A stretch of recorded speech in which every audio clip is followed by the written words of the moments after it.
given a choice on which manager you'd rather play under, would Conte make your top three? Bearing in mind as well the style. You don't pick and choose as a player. It's do you Well, believe? if you could.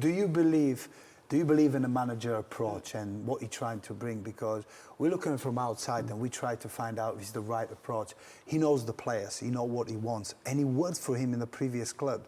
So it seems like the players buy into it. He's a winner, and his resume says so. Yeah. Do you ask your midfielders to be very strict and very, very compact? Yeah, you do. Do you let them express themselves? Not. I like to do it a different way, but it works for him.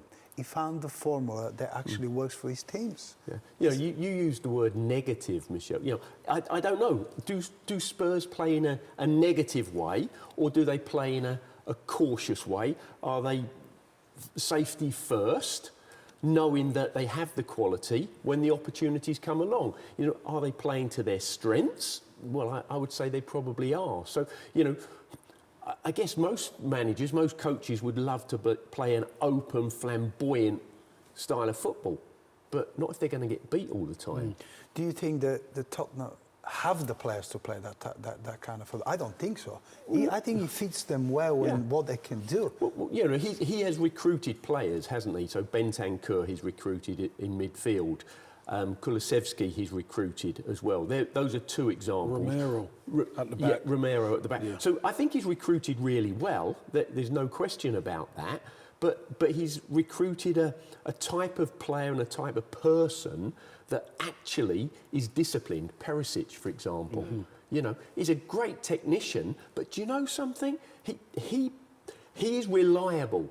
He does his job first and foremost. And you know what it's easier as a manager?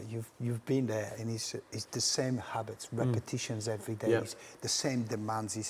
It's the same way of playing. And when you have that, you can get it less wrong, you know, and then you get it right because, as Gary said, you won't change it because that's the way he plays. That's the way he believes the team can do the right job on the field.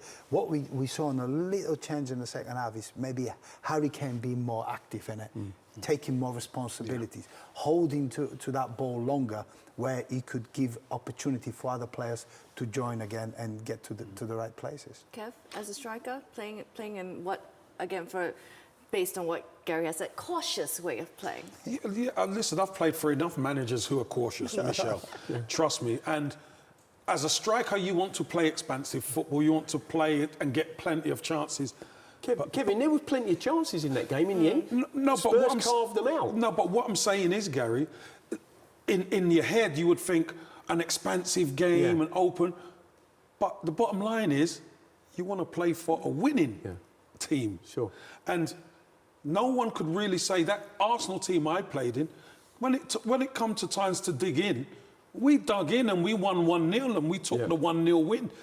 It wasn't pretty at times. So I understand what the guys are saying. And Conte's, he's got the resume to say, if you do it my way, we will win. And it's been working for him at Spurs. Yep. So it's interesting because I think when I spoke to Lee Sharp 2 weeks ago, and we had this conversation on his move from United to Leeds, but he was signed by Wilkinson. And he actually said on the show, if he knew it was going to be Josh Graham, he wouldn't have signed. Because obviously Josh Graham came in a month after he was signed. So they are players who do not want to play, particularly attacking players who do not want to play in this Conte style. Would you? Well, let's put it in that perspective. It's Harry Kane today. He only had, 2 chances, and one of the chances he had to react, he had to adjust to it, and to win the penalties. Haaland, put a Haaland in this team. Would he fit in it? No, because he wants to be fitted. He wants the chances. He wants to get at the end of it. Sometimes as a striker, you want others to take the pressure off you. With Harry Kane being up there in cautious way, it's like I'll be frustrated with his quality.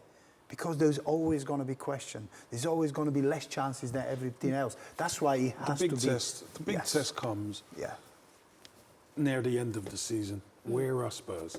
That's where the big test is going to come. Because if the likes of Harry Kane, England captain, you see he's a difference maker for this Spurs team. If they're up there challenging, then you know Antonio Conte's got it right. But he won't change. He won't change. No. That's his belief. That's the way he wants to play. And we can talk about all night about would he change it? No. This is the way he believes the Spurs should play and should stay in the top of the half of the table. Speaking of change, Richarlison coming off, a bit of a silver lining because they switched to a three-man midfield, and they actually look better from that moment on. Do you think that could actually be the way forward? Obviously, there will be circumstances based on position where you might play a 3-4-3 and availability of players as well. But for the time being, do you think 3-5-2 is actually should be the mainstay for Tottenham?